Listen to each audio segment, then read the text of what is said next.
नमस्कार दोस्तों, विनय टिकन में आपका स्वागत है। दोस्तों, आज हम शिक्षक पात्र परीक्षा बाल विकास एवं शिक्षण शास्त्र पेपर फर्स्ट और पेपर सेकंड का तैयारी कराने वाले हैं। मैं तो साहू आज 29 क्वेश्चन लाया हूं आपके सामने में।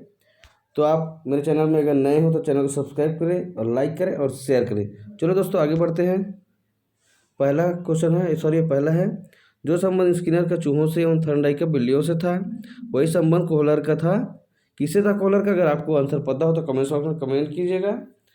पहला कुत्तों से, दूसरा मुर्गियों से, तीसरा बंदरों से, चौथा वनमानुषों से। किससे था? चौथा वनमानुषों से। कोहलर बोलते थे कि बच्चे धीरे धीरे करके सीखते हैं, मतलब जैसे जैसे वो प्रयत्न करते रहते हैं वैसे सीखते हैं। पहले उसके बहुत ही कठिनाइयों को सामना करना पड़ता है, बट जैसे जैसे वो प्रैक्टिस करते जाता है, प्रयत्न करते जाता है, वो सीखते जाते हैं, उसका कठिनाइयाँ दूर होते जाती हैं। चलो तीसरे क्वेश्चन के ऊपर बढ़ते हैं। अधिगम का पठार है। पहला ऑप्शन है अधिगम में अवरुद्धवर्धन, दूसरा अधिगम में दोष, तीसरा अधिगम की समाप्ति, चौथा अधिगम में अवरोध। तो इसका आंसर है, आपको पता हो तो कमेंट्स बॉक्स में कमेंट्स कीजिएगा। इसका आंसर है अधिगम में अवरुद्धवर्धन, ऑप्शन ए। ठीक है, चलिए आप हमें इंस्टाग्राम, फेसबुक, ट्विटर में फॉलो कर सकते हैं। चलिए क्वेश्चन नंबर 4 में जाते हैं। द बिहेवियर ऑफ ऑर्गेनिज्म नामक पुस्तक के लेखक हैं। इसके लेखक कौन है दोस्तों? ऑप्शन है, पहला स्किनर, दूसरा हल, तीसरा पॉलॉक, चौथा थर्नडाइक। इसका आंसर है स्किनर। दोस्तों, यह स्किनर का पहली रचना थी। यह 1936 में प्रकाशन हुआ था। किसमें प्रकाशन हुआ था? 36 में।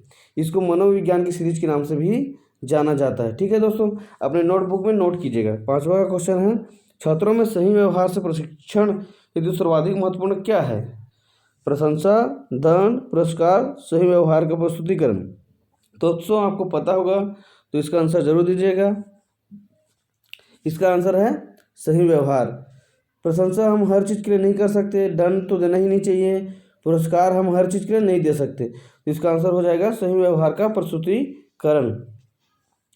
6वां क्वेश्चन है, समस्या समाधान में लक्ष्य प्रवणता से के संप्रत्यय को किसने प्रस्तावित किया था?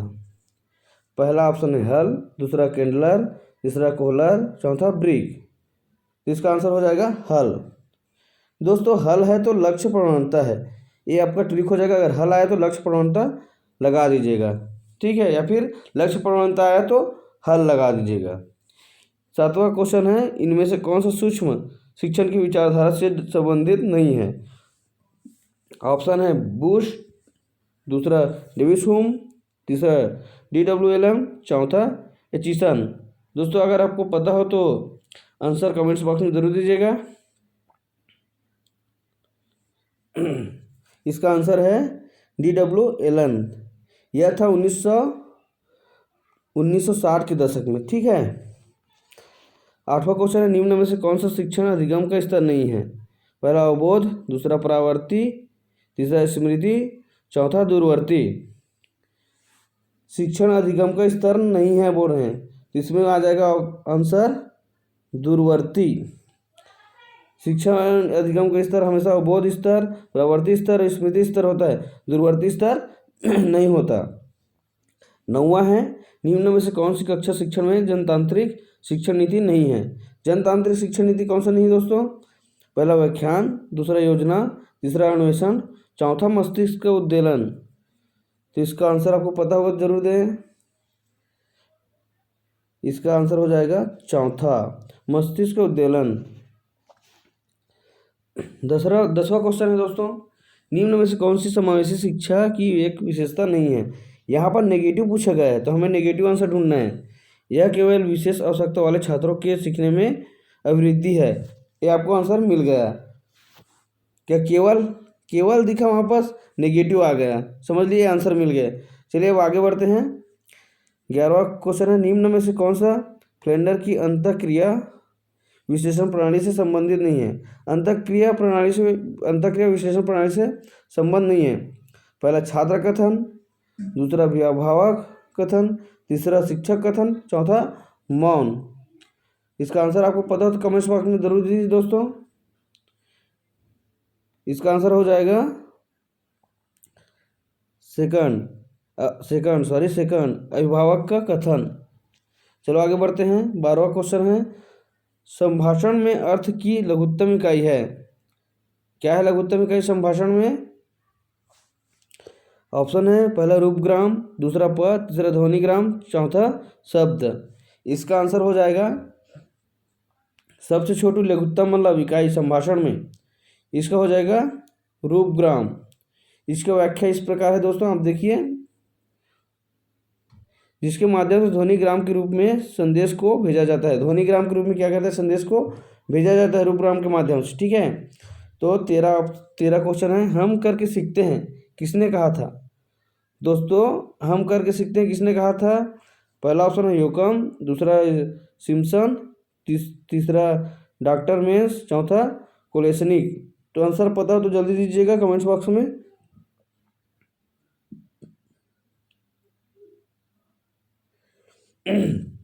इसका आंसर है सेकंड, यह सिम्पसन है जो अमेरिकी वैज्ञानिक है। ठीक है, कहाँ के वैज्ञानिक है? अमेरिकी वैज्ञानिक, जिसने कहा था हम करके सीखते हैं। क्या करके सीखते हैं, जितना हम प्रैक्टिस करेंगे, प्रयत्न करेंगे, उतना क्या करेंगे, सीखते जाएंगे। ठीक है, 14 नंबर है क्वेश्चन है, निम्न में से कौन सा शिक्षण का स्तर नहीं है? अब शिक्षण का स्तर कौन सा नहीं है? पहला बोध, दूसरा चिंतन, तीसरा स्मृति, चौथा वर्णन। चलो दोस्तों बताओ कौन सा नहीं है?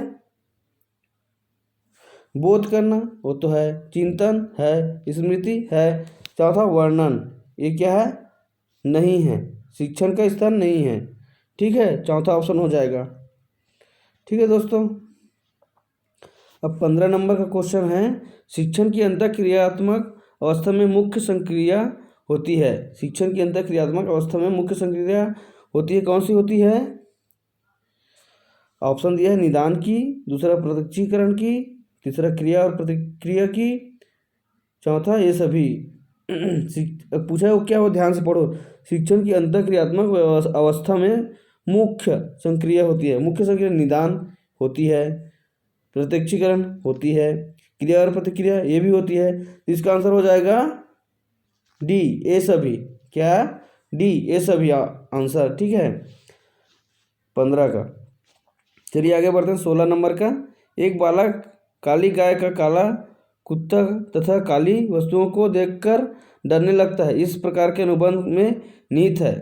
देखिए दोस्तों, एक बालक क्या है, काली गाय, काला कुत्ता तथा काली वस्तुओं को देखकर क्या करने लगता है, डरने लगता है। इस प्रकार का अनुबंध क्या है? चलिए बताइएगा।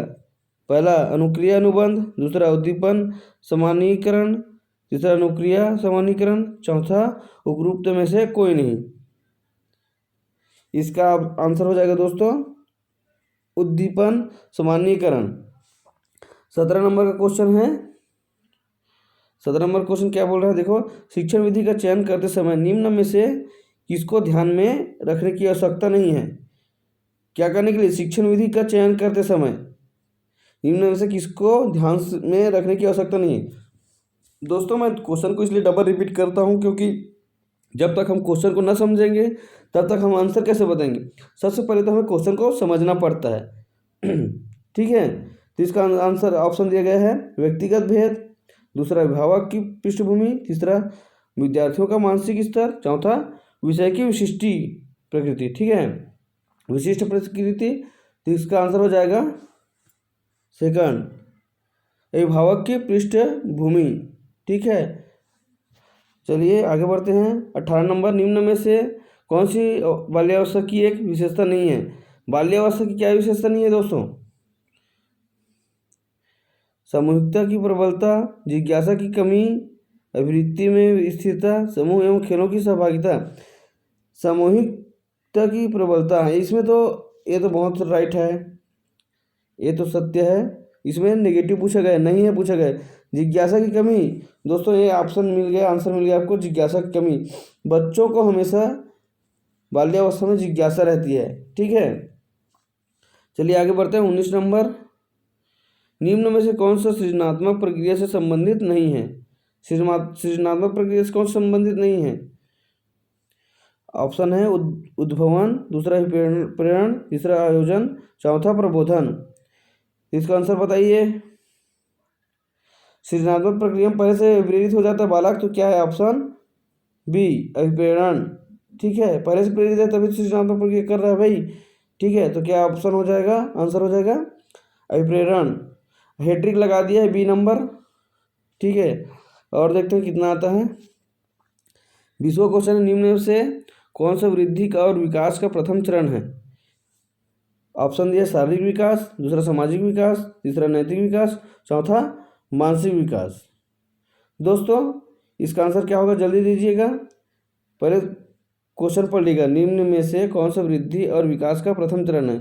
दूसरे इसका प्रथम चरण होगा सामाजिक विकास। क्या होगा, सामाजिक विकास। ठीक है, क्वेश्चन नंबर 21 पढ़ते हैं। सीखना एक तरह के व्यवहार का। ठीक है, सीखना एक तरह के व्यवहार का क्या है? ऑप्शन है बचाव है, विस्तार है, संशोधन है, प्रसार है। क्या है दोस्तों, चलो बताओ, पता होगा तो। देखो दोस्तों, प्रसार है, क्योंकि प्रसार के माध्यम से नवीन तथ्यों को जानना एवं समझना अधिगम द्वारा ही संभव होता है। क्या होता है, अधिगम द्वारा। सीखना, अधिगम मतलब सीखना द्वारा क्या होता है, प्रसार के माध्यम से सीखते हैं। बहुत आवश्यक है प्रसार सीखने के माध्यम से। ठीक है, व्यवहार क्या है, प्रसार। ठीक है, 22 क्वेश्चन है।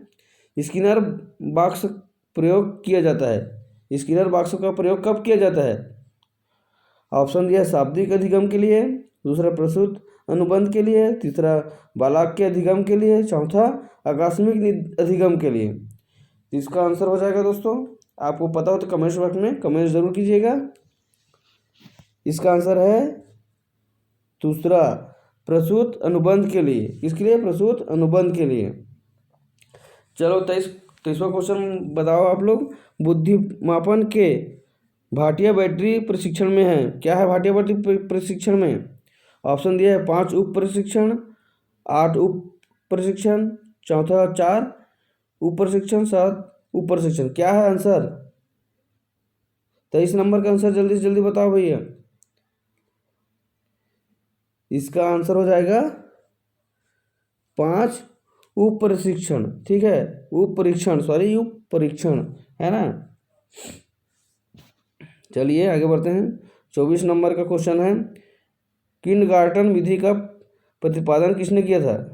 चलो दोस्तों बताओ, किंडरगार्टन विधि का प्रतिपादन किसने किया था? ऑप्शन है फ्रोबेल, पहला ऑप्शन है फ्रोबेल, दूसरा मॉन्टेसरी, तीसरा कुक, चौथा डाल्टन। किसने किया था दोस्तों, जल्दी जल्दी बताओ भाई, टाइम नहीं है अभी। इसका आंसर है फ्रोबेल। थोड़ा सा के थ्योरी पर आ देता हूँ। किंडरगार्टन विधि का प्रतिपादन फ्रोबेल ने किया था वर्ष 1837 में। अपना स्कूल स्थापित किया था, जिसे किंडरगार्टन तथा चाइल्ड गार्डन के नाम से भी जाना जाता है। इसे चाइल्ड गार्डन भी बोल सकते हैं। क्या बोल सकते हैं, चाइल्ड गार्डन।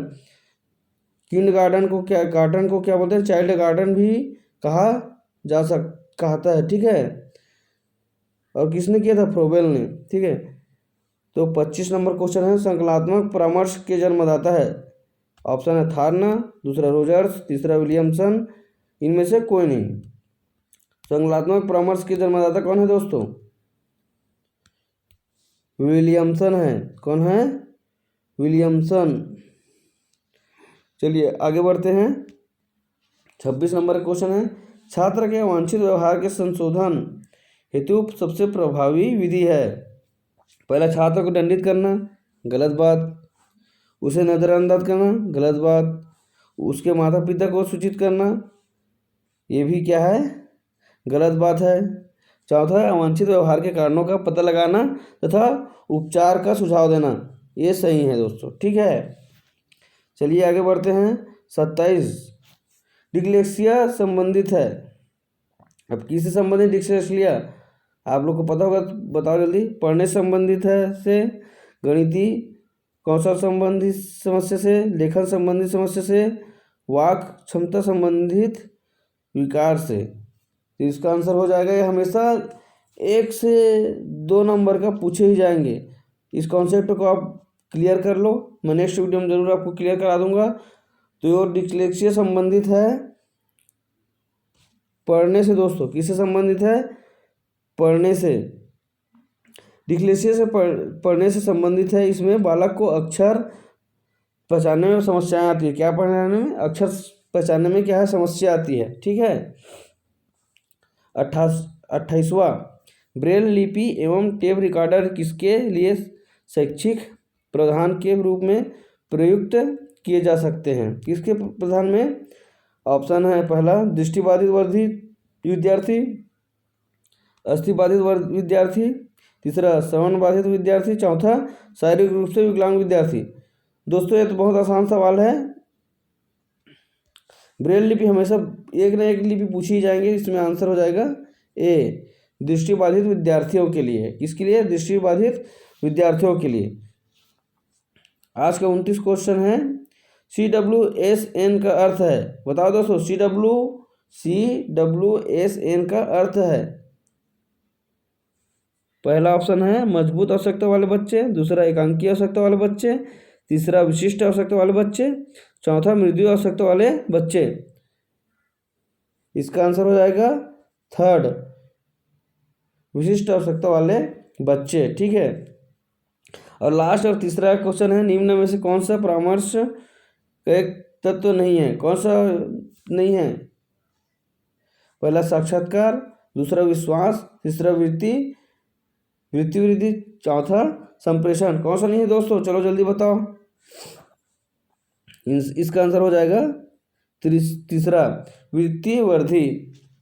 नमस्कार दोस्तों, बहुत बहुत धन्यवाद। आप मेरा इतना अच्छे से वीडियो देखे और सपोर्ट किए। इसी तरह सपोर्ट बनाइए रखिएगा। Thank you. और CG टेट में को जल्द से जल्द क्लियर कीजिएगा।